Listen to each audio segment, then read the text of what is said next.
하나님 아버지, 우리가 다시 주의 말씀을 듣습니다. 성령 하나님께서 이 시간에도 우리에게 깨닫는 지혜를 주시고 허락하신 말씀 안에서 하나님의 음성을 밝히 들을 수 있도록 은혜를 허락하여 주옵소서. 예수님의 이름으로 기도합니다. 잘 들립니까? 네. 고린도전서를 다 끝내고 싶은데 잘 될지는 모르겠습니다. 우선은 14장까지는 가는 것으로 목표를 잡고 있는데 모르겠어요.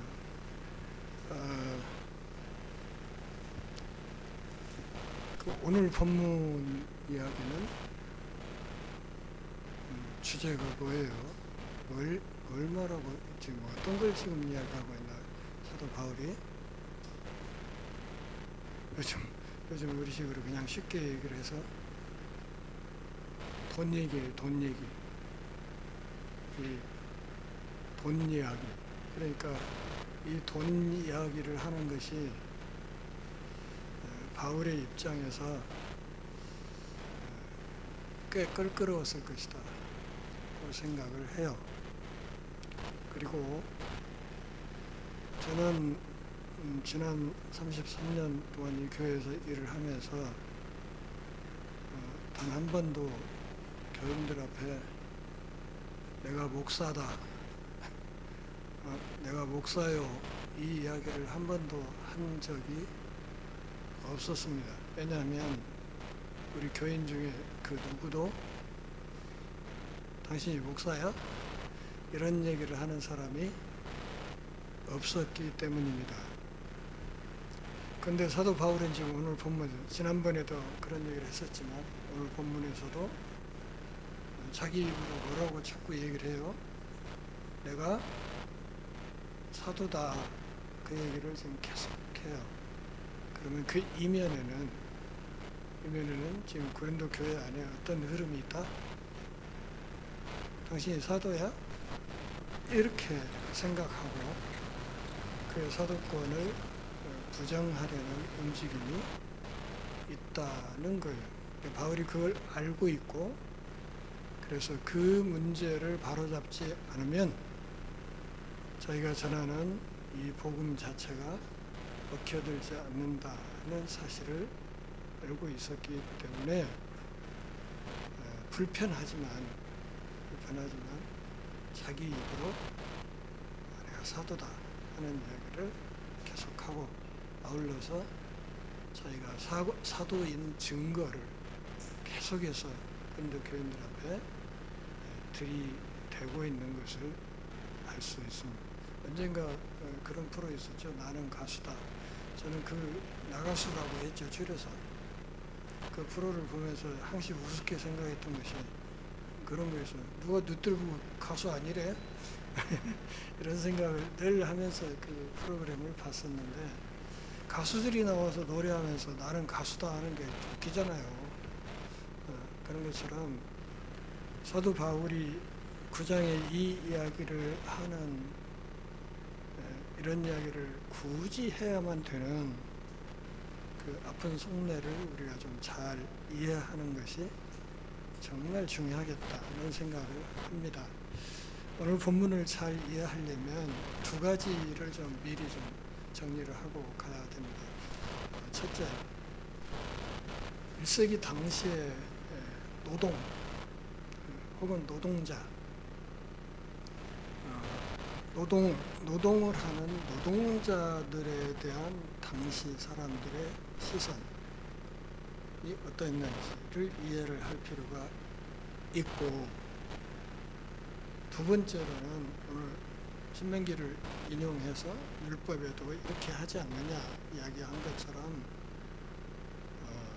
구약시대의 제사장들이 이스라엘 백성들로부터 어떤 대우를 받고 있었는지를 사전에 충분히 이해를 해야 바울이 하는 이야기를 좀 명확하게 우리가 알아들을 수 있습니다.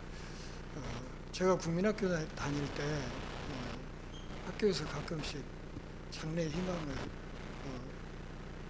선생님들이 물어보고 했어요. 여러분 안 그랬나요? 물어보고 이제 근데 우리 친구들 중에 그 대통령 되겠다는 놈들이 그렇게 많았어요. 근데 나이 70이 넘도록 아직까지 대통령이 한 놈도 안 나네. 그런데 그런 시절에 우리 부모님들은 늘 어떤 얘기를 했냐면 내 자식은 좀 펜대 굴리면서 먹고 살면 좋겠다. 이해하시죠? 흙밥 안 먹고 기름밥 안 먹고 내 새끼는 그냥 펜대 굴리면서 밥 먹고 살았으면 좋겠다. 이런 이야기들을 많이 했어요. 그 이야기 이면에는 어떤 생각이 깔려 있습니까? 노동을 천시하는 그런 사고가 딱 깔려 있는 거예요. 그래서 개신교 초기에 처음 선교사들이 들어와가지고 이제 선교 사역을 하다가 그 사람들 서양에서 온 사람들이니까 여기 와서도 자기네 문화의 일부는 이제 지키면서 살아가는데 한여름에 선교사들이 그 동네 마당에다가 이렇게 뭐 네트 비스무리한 걸 쳐놓고는 선교사들끼리 테니스를 치고 있었단 말이에요. 땀을 펄펄 흘리면서 그 더위에 이제 테니스를 치고 있는 모습을 오정에 양반들이 앉아서 다 부채질 하면서 보면서 양반들이 궁시렁거리는 거예요.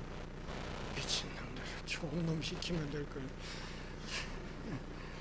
저렇게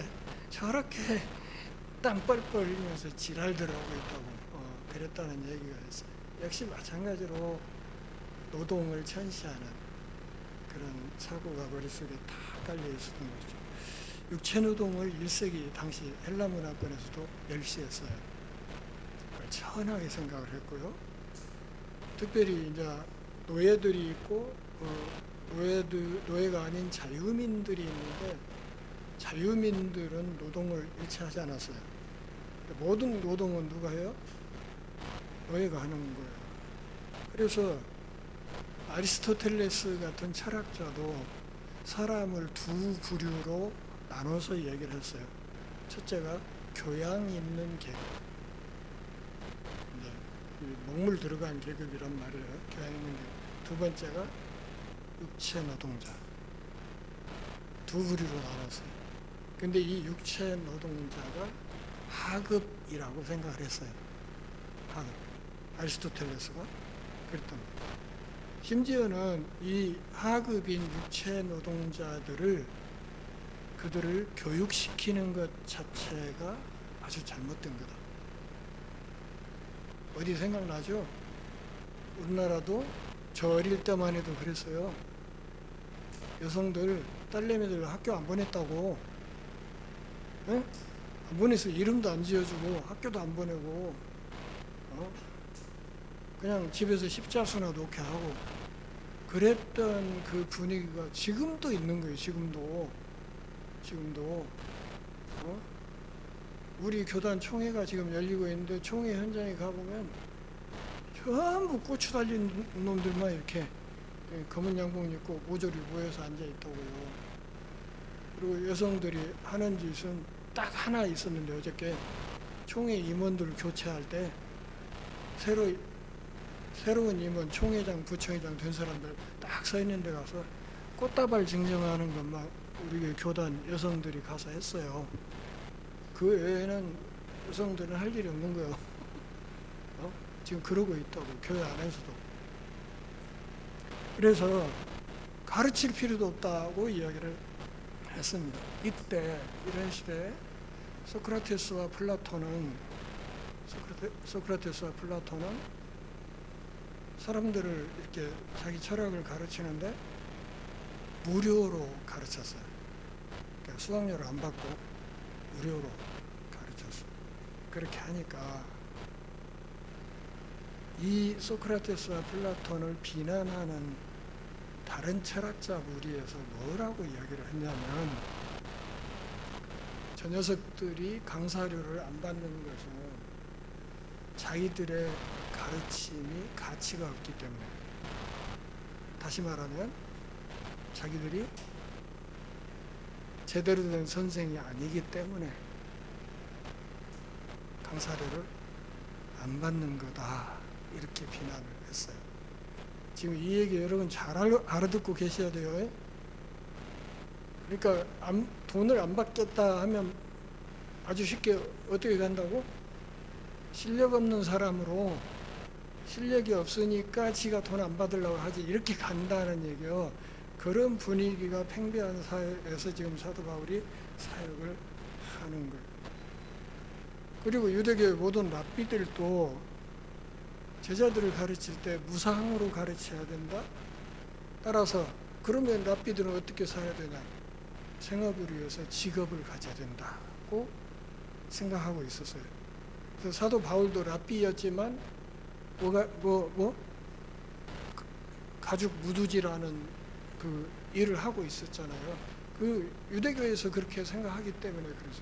그러니까 그 유대교 랍비들이 무상으로 가르쳐야 된다는 원칙을 갖고 있으면서도 또 한편으로는 어떻게 가르쳤냐면, 이 랍비들을 부양하는 것이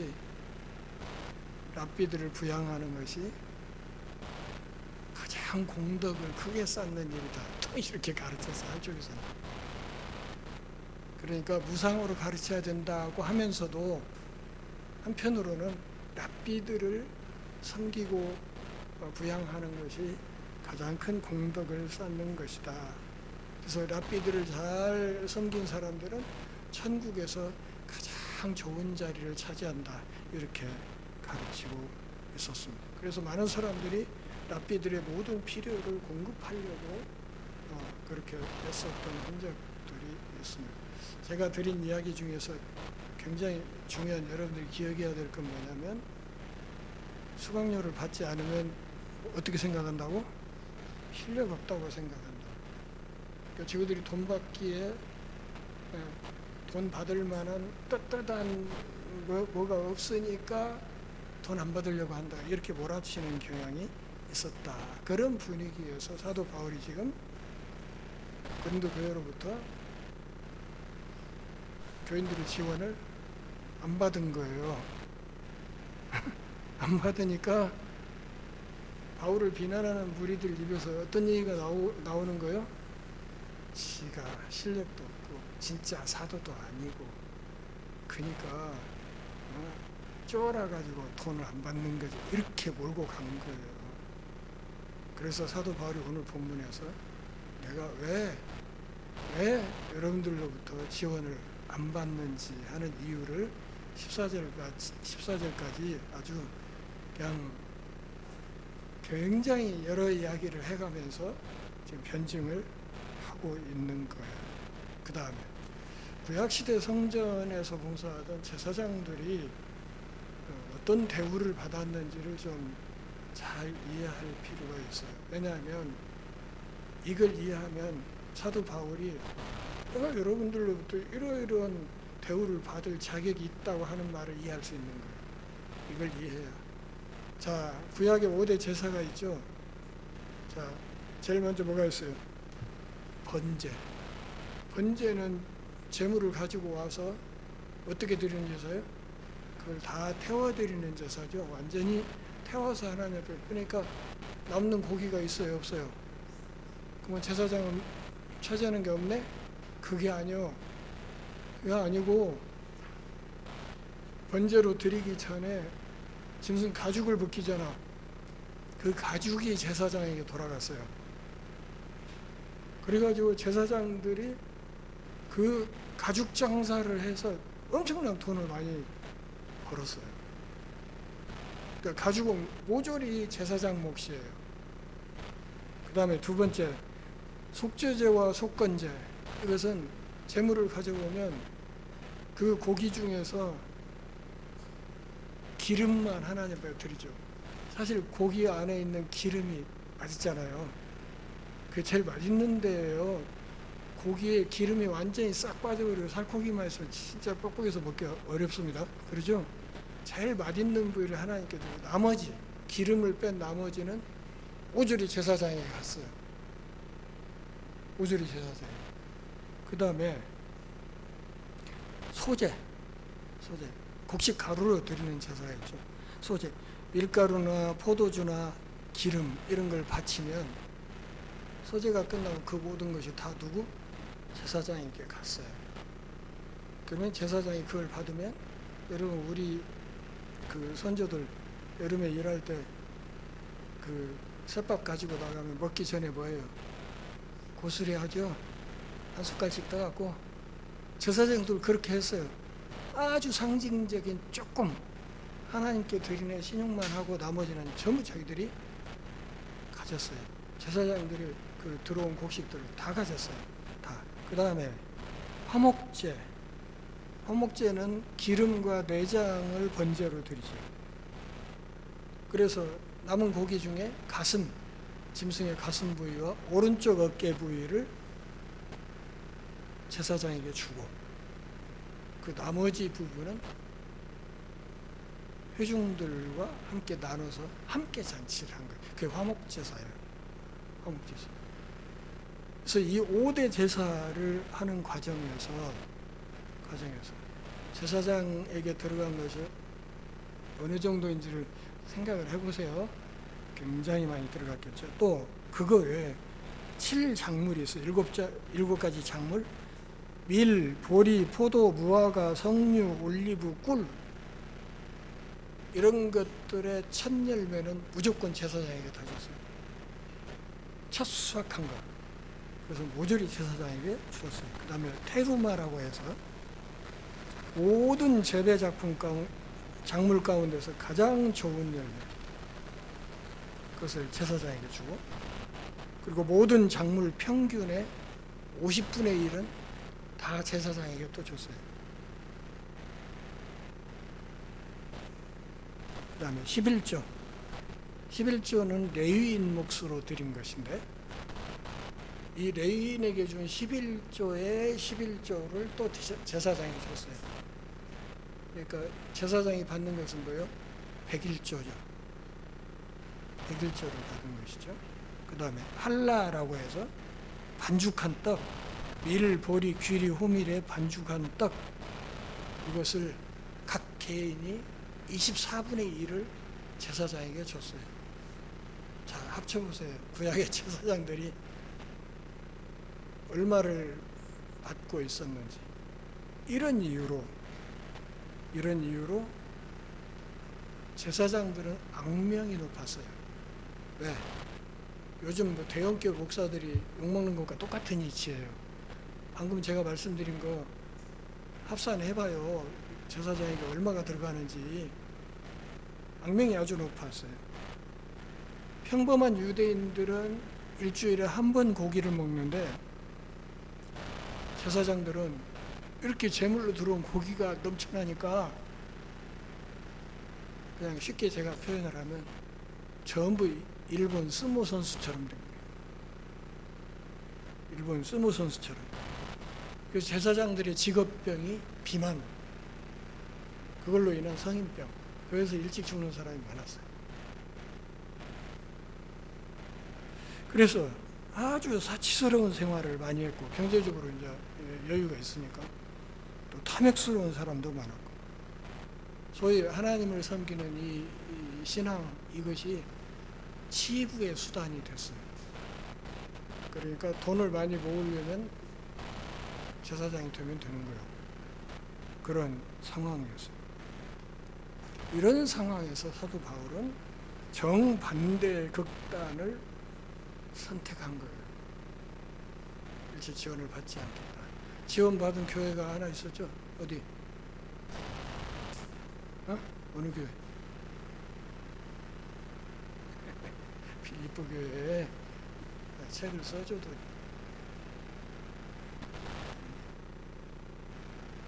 빌립보 교회한테는 후원금을 받았어요. 그 교회는 받지 않았어요. 바울은 순수한 독립심으로 교인들의 도움 없이 사역하기를 원했던 사람이에요. 근데 무슨 이유에서인지 빌립보 교회한테는 받았어요. 그 외의 교회로부터는 받지 않았어요. 그러니까 고린도 교회한테도 사역비를 안 받았다는 거죠. 안 받은 그것이 문제가 됐어. 그것이 문제가 돼가지고 심지어는 그것 때문에 사도권을 의심하는 사람들이 나오고 이러니까 오늘 본문 맨 앞부분에서부터 뭐라고 그래? 내가 사도 아니냐? 그렇게 지금 치고 나가는 거예요. 한번 1절 같이 봅시다. 1절 내가 자유인이 아니냐? 사도가 아니냐? 예수 우리 주를 보지 못하였느냐? 주 안에서 행한 나의 일이 너희가 아니냐? 자, 나는 자유인이고 나는 사도다고 얘기해요. 저는 이걸 읽으면서 본인 입으로 내가 사도라는 꾸역꾸역 이야기해야 되는 바울의 마음이 얼마나 아팠을까 하는 생각을 했어요. 얼마나 속이 상했을까 이 이야기를 하면서 얼마나 마음이 아프고 그랬을까 하는 생각을 했습니다. 여러분 지금 8장에서 무슨 얘기를 하고 있었죠? 우상 앞에 바쳐진 고기를 먹냐 마냐 가지고 얘기가 됐고, 그 결론 부분에서 13절에서 사도 바울은 뭐라고 그랬어요? 내가 그 고기를 먹을 자유가 있지만 내가 그 자유를 행사함으로써 믿음 안에 있는 어느 형제 하나라도 마음에 상처를 줄 가능성이 있다고 한다면 나는 영원토록 고기를 먹지 않겠다고 했죠. 그러니까 그리스도 안에 있는 자기의 자유를 내 스스로 내가 내려놓겠다고 얘기를 했던 거예요. 그것과 이어지는 9장의 이 이야기와 어째 좀 앞뒤가 안 맞는 것 같지 않습니까? 이게 갑자기 딴 이야기를 하는 것 같잖아요. 갑자기 제단 앞에 바쳤던 우상 앞에 바쳤던 고기 먹는 얘기 하다가 갑자기 내가 사도가 아니냐 자유인이 아니냐 이렇게 나오니까 좀 생뚱맞게 바울이 무슨 맥락에서 이렇게 엉뚱한 얘기를 하는가 이상하지 않습니까? 좀 8장과 9장이 좀 잘 연결되지 않는 것처럼 느껴지지 않습니까? 그런데 그렇게 생각할 필요는 없는 것이 8장이나 9장이나 다 그리스도인의 자유에 관한 이야기예요. 그리스도인의 자유. 그리스도 안에서 자유가 주어졌고 우상 앞에 바쳐진 재물도 먹을 수 있다. 그럼에도 나는 나의 그 자유를 내 스스로 제한하겠다고 얘기를 했어요.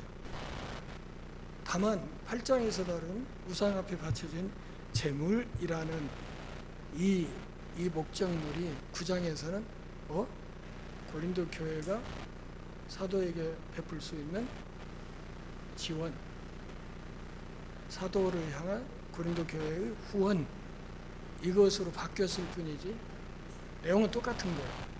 똑같이 그리스도 안에 있는 자유를 내가 어떻게 스스로 절제하고 스스로 그 권리를 내려놓는지, 뭘 위해서?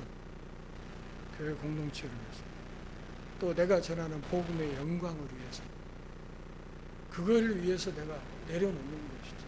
어떤 사람들처럼 지가 실력이 없어가고 가짜 사도니까 사이비 사도니까 잘려서 안 받고 그런 건 아니라는 얘기를 하는 거예요. 그래서 1절에서 뭐라고? 나 자유인이고 그리고 나 사도다 그렇게 얘기를 했는데 자기가 사도인 증거를 두 가지로 댔어요. 1절에서 뭘로? 첫째, 우리 주를 보았다. 부활하신 주를 보았다. 다시 말하면 내가 부활의 증인이다. 사도를 선택하는 기준을 세울 때 사도행전 우리가 공부했으니까 부활의 증인이어야 된다는 이야기를 했었잖아요. 내가 부활하신 주를 만났다. 담에색 도상에서 부활하신 주를 내가 못 봤느냐? 그런 얘기 이렇게 질문 형태로 했지만 여기 못이란 말이 아주 강조되어 있어요. 그러니까 틀림없이 부활하신 주를 만났다. 두 번째 사도로서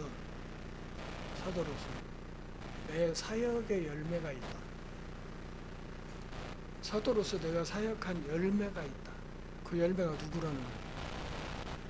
현재 고린도 교회라는 거예요. 내가 사도로서 사역을 해가지고 내가 전한 복음을 여러분들이 받아서 지금 고린도 땅에 고린도 교회가 세워진 거 아니냐. 이 고린도 교회가 서 있다는 사실 자체가 내가 사도라는 결정적 증거 아니냐고 이야기를 하는 거예요. 열매가 있지 않냐. 열매가. 사도로서 내가 이런 열매가 있지 않냐. 나의 전도로 여러분들이 기독교인이 되고 나의 전도로 여러분 고린도 교회가 서지 않았냐. 그 이야기를 하는 거예요. 그래서 2절에서 추가 설명을 하죠. 다른 사람들은 모르겠다. 그런데 고린도 교회 여러분들이 그런 얘기를 하면 안 되지. 그 말을 하는 거예요. 2절 같이 읽어요. 다른 사람들에게는 내가 사도가 아닐지라도 너희에게는 사도이니 나의 사도됨을 주 안에서 인친 것이 너희다. 인쳤다. 도장 찍었다고 얘기를 한 거예요. 1세기 당시에 인장은 굉장히 중요한 거였어요. 그 당시에 유언장에는 그 증인의 도장 7개가 찍히는데요. 도장 7개가 찍혀요. 유언장 같은데. 근데 그 7개의 도장 중에 하나라도 문제가 생기면 그 유언장은 법적인 효력을 인정받지 못했어요. 그만큼 도장이 중요했어요. 도장장. 오늘 우리 사회에서도 그러지 않습니까? 뭐 중요한 거 뭐 매매하고 이렇게 할 때 인감 도장 찍고 막 이렇게 하잖아요. 지금도 도장이 굉장히 중요합니다. 이 도장이라는 것은 진품의 보증이에요. 진품의 보증. 이게 진품이다. 그러니까 이 사람이 진짜 사도 자격증이 있다. 자격증이 있다면 거기에 도장이 꽝 찍히는데 무엇이 도장이라고? 고린도 교회가 그의 사도 증서의 도장이다. 여러분들이 내 사도증의 도장이다. 여러분들 교회가 존재하는 사실 자체가 나의 사도됨을 확실하게 내가 진짜 사도라는 것을 증명하는 도장과 같은 것이다. 내가 복음을 전해서 여러분들이 교회가 세워졌지 않느냐. 내가 사도라는 것을 확실하게 보증 도장처럼 드러낼 수 있는 사람들 여러분 아니냐. 다른 사람들은 모르겠다. 그런데 고린도 교인들은 그러면 안 되지. 이야기를 하는 거예요. 딴 사람들은 몰라도 고린도 교회 교인들이 나의 사도권을 의심하고 그러면 안 되지. 를 하고 있는 것입니다. 그러면서 나를 비판하는 자들에게 내가 변명을 좀 해야겠다. 이것이죠. 변명을 좀 해야겠다. 그러면서 들고 나온 얘기가 뭐예요? 교회의 지원을 받느냐 안 받느냐 하는 문제를 지금 얘기를 하는 거예요. 그러면 사도 바울의 사도권을 부정하는 시각을 지닌 사람들이 뭐 때문에 지금 이런 생각을 하게 됐다는 거 아까 내가 소개했던 것처럼 왜 사례비를 안 받냐 이거지.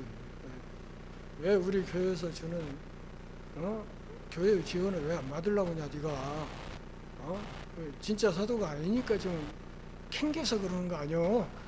이래가지고 지금 사도권을 의심하는 사람들이 있다는 거죠. 그래서 그 문제를 오늘 집중적으로 변증을 하는 거예요. 왜 그런가? 자, 우리가 고린도 교회 교인들의 후원을 받아서 먹고 마실 권리가 있다 없다? 있다는 거예요. 우리는 누구예요? 바울과 바나바죠. 우리가 고린도 교회 후원을 받아서 고린도 교회 지원을 받을 권리가 있다. 그런데 그 권리를 안 쓴다 이거죠. 안 쓴다. 그건 나의 자유라는 거예요. 그건 나의 자유. 내가 내 자유에 의해서 내가 그것을 받지 않겠다고 한 것이다. 바나바하고 함께 자비랑 선교를 했다는 것을 6절에서도 이야기하고 있지 않습니까? 둘이 일을 했다 하는 이야기를 합니다. 그러니까 우리가 고린도 교회로부터 물질적인 지원을 받을 권리가 있지만, 자유가 있지만 그것을 스스로 내려놓았다. 기득권을 내려놓았다고 이야기를 한 거예요.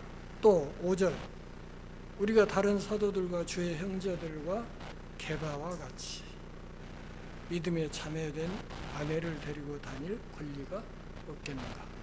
권리가 있다. 참여된 이란 말은 예수 믿는 그런 뜻이에요. 예수 믿는 사람이기 때문에 자매라고 얘기를 한 거예요. 아내를 자매라고 했어요. 그래서 예수 믿는 아내를 함께 데리고 다닐 권리가 있다 없다? 있다. 이 말을 보면 베드로는 결혼한 것 같죠. 그래서 사역지의 아내를 같이 데리고 다녔던 것 같아요. 어디 교회에서 이렇게 강사로 초청을 하면 되게 목사님들이 사모님하고 같이 가죠. 그런 경우 있지 않습니까? 근데 그런 거예요. 우리도 그렇게 할 수 있는 권리는 있다. 지금 특별히 게바를 인용한 것은 뭐냐면, 베드로가 고린도 교회 안에서 아주 특별한 사도로 인정받고 있는 분위기를 알고 지금 이렇게 쓰는 게, 일부러 저 앞에 1장에서 무슨 파? 게바파가 있었잖아요. 그랬던 것처럼 게바를 또 얘기를 해. 그래서 나도 게바처럼 우리 가족 데리고 다니면서 사역을 할 수 있고, 그 모든 비용 여러분 교회로부터 지원받을 수 있다. 그건 당연한 우리의 권리다. 그렇게 얘기를 하는 거예요. 2세기부터 4세기까지 기록을 보면 요한과 바울 외의 모든 사도들은 기혼자였다고 합니다. 다 결혼을 했다는 거죠. 기혼자. 그래서 사역자가 결혼할 수 있다 없다? 있다. 그러면 천주교 사제는 왜 독신이어야 된다고 자꾸 그러냐? 뭐 때문에? 제가 한번 말씀드린 것 같은데. 뭐 때문에? 세습 때문에. 세습 못하게 하려고. 세습이 심각한 문제가 되니까 세습 못하게 하려고 아예 법적으로 장가를 못 가게 해버린 거예요. 그래서 결혼 안 넣은 거예요, 지금. 천주교 사제들이. 세습을 못하게. 또 나와 바나바만 일하지 아니할 권리가 없겠느냐? 그러니까 이 이야기는 뒤집으면 바울하고 바나바만 일을 하면서 사역비를 벌어서 사역을 한다는 뜻이죠. 그렇죠? 그리고 나머지 사도들은 다 그 후원과 지원을 받으면서 사역을 해가고 있는데, 나하고 바나바만 그냥 교회의 지원을 받을 권리가 없겠냐? 있다. 우리도 일 안 하고 후원 받아서 사역할 수 있다. 근데 그렇게 안 한다고 이야기를 하는 거예요. 다시 말하면 6절을 보면 사도들이 교회에서 생활비를 지원받는 것이 아주 일반적인 일이었다는 거예요. 예수님도 제자들을 파송할 때 뭐라고? 어느 집에 가든지 그 들어간 집에서 머물고 그 집에서 대접하는 대로 그냥 먹고 지내라. 그 얘기를 했잖아요. 그것은 사역자에 대한 동역자들의 후원을 이야기를 한 것입니다. 유대인들은 어려서부터 직업교육을 받았고, 또 헬라인들은 아까 얘기한 것처럼 육체 노동을 아주 천하게 여겼기 때문에 사도 바울이 이렇게 가죽 무두질을 하면서 사역비를 벌어서 일하는 것 자체를 헬라인들도 안 좋게 보았을 거예요. 천하게 여겼을 가능성이 있습니다. 저렇게 전한 일을 하는 자체가 보면 사도라고 그랬을 수도 있는 것이고요. 그래서 그렇게 일을 하는 바울이 이상해 보였을 것이고, 또 7절에서 뭐라고? 누가 자기 비용으로, 그러니까 자기 비용이란 말은 자비량 사역을 말해요. 난 자비량 사역을 했다. 내가 내 손으로 벌어서 그 돈으로 선교를 하고 선교여행을 다니고 그러면서 교회를 세우고 복음을 전하고 이렇게 했던 것이다 하면서 그 자비량 사역을 안 해도 된다는 이야기를 하기 위해서 세 가지 예를 들었습니다. 더 넓게는 네 가지 예를 들었죠. 첫째, 군복무. 둘째, 포도농장. 셋째, 목양. 네 번째, 구약의 율법. 이 네 가지 예를 들으면서 얘기했습니다. 사역자는 군복무. 뭐예요? 사역자는 복음의 용사다. 복음의 용사. 그리스도의 군대다는 얘기예요. 그리스도의 군대다. 우리 친구 중에는요, 군대 갈 때 부모님한테 총값 받아간 놈이 있어요. 외아들이었는데 멧돼 독자 외아들인데요. 부모가 진짜 늙고 힘도 없고 가난하고 그랬는데도요. 군대 가면서 그 부대에서 총 사갖고 오라고 나고 총값까지 받아간 놈이 있다니까. 근데 그 군대 가면서 3년치 먹을 양식 지고 가는 사람 봤습니까? 그런 일은 없어요. 심지어는 입대하는 날 입었던 옷까지 다 벗겨가지고 집으로 소포로 보낸단 말이에요. 그리고 군복무 하는 동안에는 나라에서 먹이고 입히고 기합 주고 다 주워가지고 그렇게 해서 군복무 하게 만드는 거예요. 그렇죠. 군대 갈 때 쌀 짊어지고 가는 놈 누가 있냐 얘기를 하는 거고, 두 번째, 포도를 심고 열심히 포도 농장을 해서 포도나무를 가을에 포도 안 따먹을 사람이 누가 있냐고 이야기를 하는 것이고, 양떼를 기르면서 그 양떼에서 나오는 젖을 이렇게 짜서 먹으려고 하지 않는 사람이 누가 있겠냐고 얘기를 하는 거예요. 사역자는 복음의 용사다. 사역자는 복음의 씨를 뿌리는 농부다. 사역자는 목자다 하는 이야기를 하는 거예요. 다 자기가 일한 만큼의 반대급부를 받으면서 일을 하는 거 아니냐고 이야기를 다시 말하면 하나님의 일꾼들이 수고에 대한 대가를 요구하는 게 당연하다고 이야기를 합니다. 사역자에게 교회에서 생활비를 지원하는 것이 당연하다고 이야기를 하는 거예요. 그러면서 8절에서 얘기하면 이것이 지금 뭐 인간 세상에 무슨 법칙을 가지고 말하는 거냐? 아니, 구약의 율법에도 그런 조항이 있다고 성경적 근거를 댑니다. 내가 사람의 예대로 이것을 말하냐? 세상의 인습이나 사례를 가지고 이야기하는 것이냐? 아니다. 율법도 이것을 말하고 있다. 세속적 기준에서도 임금을 지불하는 것이 당연하지만 보다 더 결정적인 근거는 어디에 있다? 하나님의 법에 있다. 다시 말하면 세속의 관습과 하나님의 법이 일치한다는 이야기를 하는 겁니다. 그래서 9절에서 무엇을? 신명기 25장 4절 말씀을 인용했어요. 모세의 율법이라고 말한 것은 신명기 25장 4절인데 이걸 인용한 것인데 왜 모세의 율법이라고 했을까요?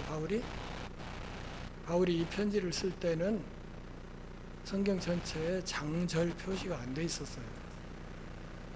그러니까 통통 떨어서 모세의 율법이라고 한 거예요. 근데 요즘 같으면 신명기 25장 4절에 이렇게 썼을 거예요. 근데 그 당시는 그렇게 쓸 수밖에 없다. 곡식을 밟아 떠는 소에게 망을 씌우지 말라.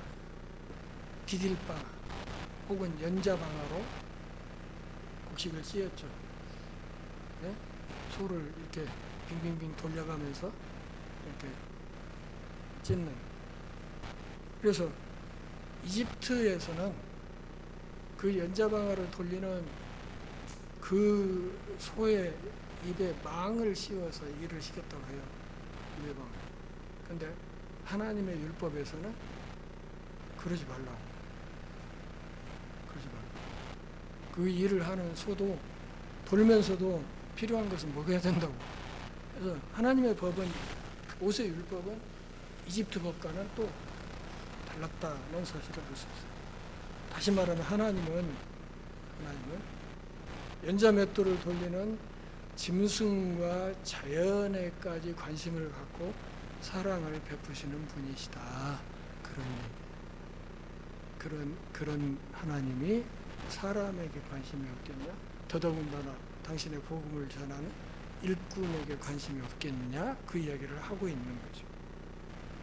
일한 만큼 보상받는 것은 짐승에게도 합당한 것인데, 하물며 사람에게, 하물며 복음의 일꾼에게 그게 합당하지 않겠느냐? 지극히 당연한 것이다.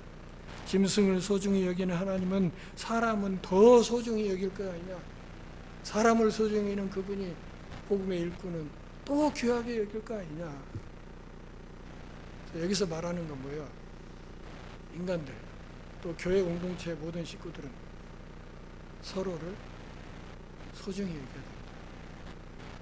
소중히 여기고 서로를 지원해줘야 됩니다. 그러면서 이 신명기 25장 4절 말씀을 10절에서 해석을 해요. 그래서 여기 이 말씀을 문자적으로 보면 안 돼, 그 말을 하는 거예요. 문자적으로 보면 하나님이 소를 위해서 말씀하셨구만, 이렇게만 본다는 거예요. 근데 문자적으로 보면 그런데 그 속뜻은 뭐예요? 하나님이 소를 염려한 게 아니라 모든 일꾼들이 정당한 대우를 받는 게 맞다는 이야기를, 곡식을 찝는 짐승을 예로 들어서 말씀하신 거 아니냐, 그렇게 이야기를 한 거예요. 그래서 모든 사람들이 일을 할 때 그 마음속에 뭐가 있다? 소망이 있다. 소망. 오늘 본문 10절에 소망이란 말이 2번이나 나와요. 소망이 있다. 집사님들 그 직장에서 일을 할 때 어떤 소망을 갖고, 교직원들 17일 날 기다리잖아요. 17일 날. 그날 통장으로 한 달치 봉급 들어오는 거 기다리면서 일하잖아요. 그게 없는데도 꾸역꾸역 나가서 몇 년씩 일할 사람 누가 있어요? 없단 말이에요. 이게 상식이라는 거예요. 상식. 소망을 갈고 밭도 갈고, 소망이 있어서 곡식 수확도 하는 거 아니냐. 밭 가는 소에게 먹을 양식을 주라는 이것은 밭 갈고 씨 뿌리는 자들이 결실을 거두어들이는 소망을 가지고 일한다는 상식을 말하는 거예요. 다시 말하면 모든 노동자들이 일한 대가로 상당한 임금을 받는 것이 지극히 당연하다, 이런 이야기를 하는 겁니다. 그러면서 11절에서 뭐라고? 우리가 너희에게 신령한 것을 뿌렸은즉 너희 육적인 것을 거두기로 과하다. 신령한 건 뭐예요? 그들이, 바울이 전한 생명의 복음, 그리스도의 복음, 그 고귀한 복음, 영적인 씨앗을 여러분들에게 뿌렸다. 그런데 여러분들로부터 생활비 지원, 육적인 것을 좀 지원을 받는다고 그것이 지나치다고 할 수 있겠냐? 무슨 말이에요? 할 수 있냐 없냐? 없다 하는 얘기. 세상에 속한 약간의 물질적 보상을 받는 것이 그게 그렇게 못할 짓이냐? 이렇게 물어보는 거예요. 그러면서 12절에서 다른 이들도 너희에게 이런 권리를 가졌거든. 하물며 우리일까 보다. 우리는 누구예요? 사도. 명세기 고린도 교회 개척자인 내가, 다른 사람들도 그런 권리가 있는데 이 교회 개척자인 내가 그런 권리가 없겠느냐 물어보는 거예요. 그런데 나는 그 권리를 쓰지 않았다는 것이죠. 쓰지 않으니까 뭐라고 비난을 해?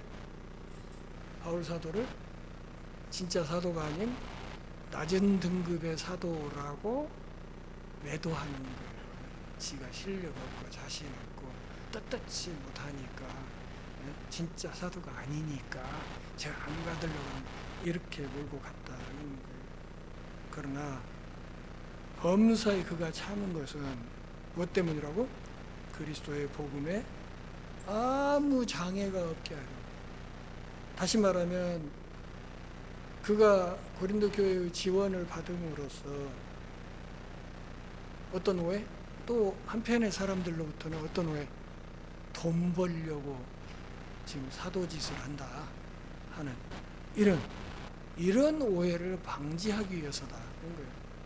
행여라도 그런 오해를 할 사람이 있을까 싶어서 내가 내 자유를, 내 기득권을 자발적으로 내가 내려놓는 것이지 다른 의도는 없다. 내가 이류 사도여서 캥기는 게 있어서 그걸 안 받는 거 아니고 내가 전한 복음에 장애가 되지 않을까 하는 약간의 두려움 때문에 내가 그것을 내 권리를 내 스스로 내려놓는 것이다 고 이야기를 하는 거예요. 4장 2절에서 뭐라 그랬어요? 맡은 자에게 구할 것은 충성이다 그런 얘기를 이미 했었죠. 내가 나의 주님께 나에게 복음을 맡겨신 그분의 복음이 잘 전달되도록 여러분들 삶 속에 잘 파고들도록 최선을 다해서 일하는데 장애가 없도록 하기 위해서 내가 그렇게 스스로 내 권리와 기득권을 포기한 것이지 다른 이유는 없다. 다시 말하면 자기가 가르쳤던 복음의 정신을 실제로 사도 바울의 삶과 사역에서 실제 삶으로 그것을 실천하려고 했던 거예요. 그것이 왜 비난거리가 되냐는 거죠. 내가 그렇게 하는 그것이 왜 이게 비난거리가 돼야 되냐고 이야기를 하는 것입니다. 내가 이렇게 본을 보이는데 그 본을 보이는 그것이 왜 욕먹을 거리가 되냐고 이야기를 하는 거예요. 그러면서 13절 제사장 이야기를 합니다. 성전의 일을 하는 사람은 성전에서 나는 것은 아까 제가 제사장이 몸을 받는지 쭉 설명을 해드렸죠. 엄청나게 많이 받잖아요. 또 제단에서 섬기는 이들, 여기 제단에서 섬기는 이들이란 말은 고린도사에 있는 수많은 이방 신전을 가리킵니다. 구약의 성전을 예로 들고 또 그 당시 고린도사에 많이 있었던 수많은 이방 신전들, 이방 신전에도 신전에 제사장들이 있잖아요. 나름대로 다 거기에서 일하는 사람들도 거기에 들어온 것을 함께 나누어 먹고 그것으로 살고 있지 않냐 그렇게 이야기하는 거예요. 사역자가 구원을 받는 당연한 권리가 있는 것이다. 결정적인 것은 주님의 지침이에요. 14절 같이 읽습니다. 이와 같이 주께서도 복음 전하는 자들이 복음으로 말미암아 살리라 명하셨느니라. 복음 사역 그 자체에 전념할 수 있는 구조가 돼야 된다. 그러니까 다른 일을 하지 않아도 그 일만 하면서 살 수 있는 구조가 돼야 된다고 우리 주님께서도 말씀하지 않았냐. 여기는 실제로 예수님이 정확하게 이런 문구로 말씀하시는 데가 없기 때문에 마태복음 10장 10절과 누가복음 10장 7절을 바울식으로 각색해서 지금 여기다 쓴 거예요. 그러니까 이런 취지의 말씀을 예수님이 하신 적은 있다는 거죠. 정확히 이 문구로 말한 게 아니라. 그러니까 다시 말하면 사역자 복지 문제는 그리스도의 직접 명령이다. 그러니까 교회의 머리 되신 그리스도의 직접 명령이다.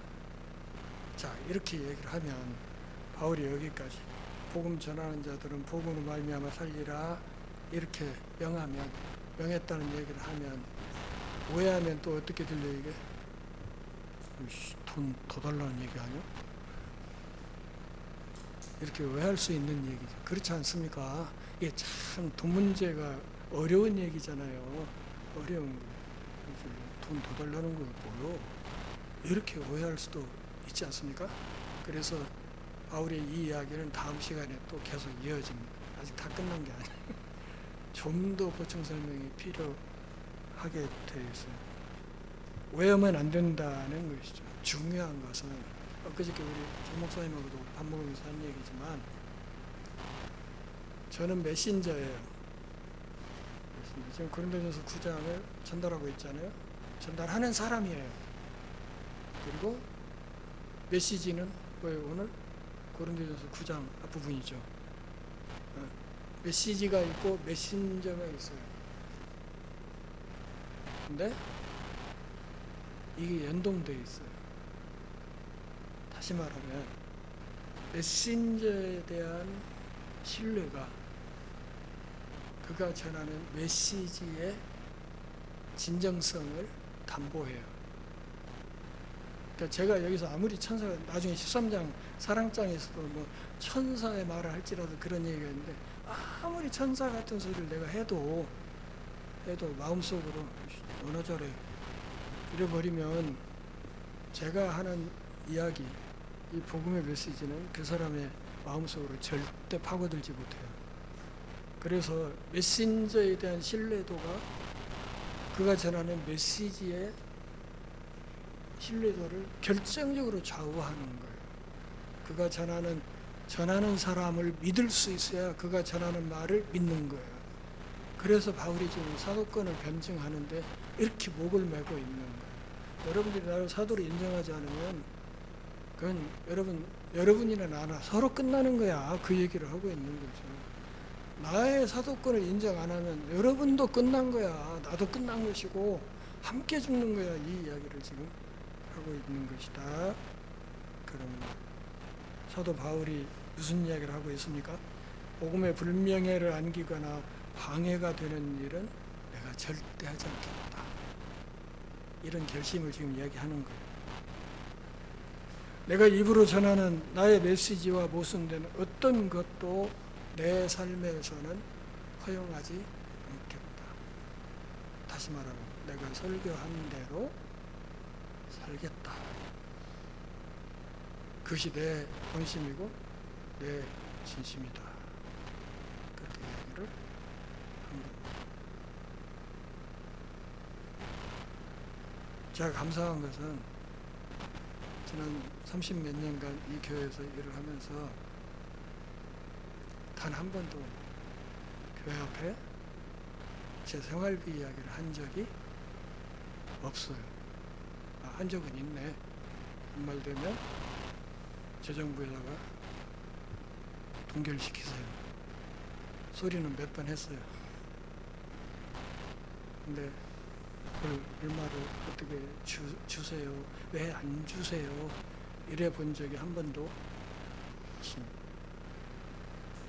그건 제 자존심에 관한 문제예요. 자존심. 사도 바울 흉내를 좀 내보려고 하면서 살아왔습니다.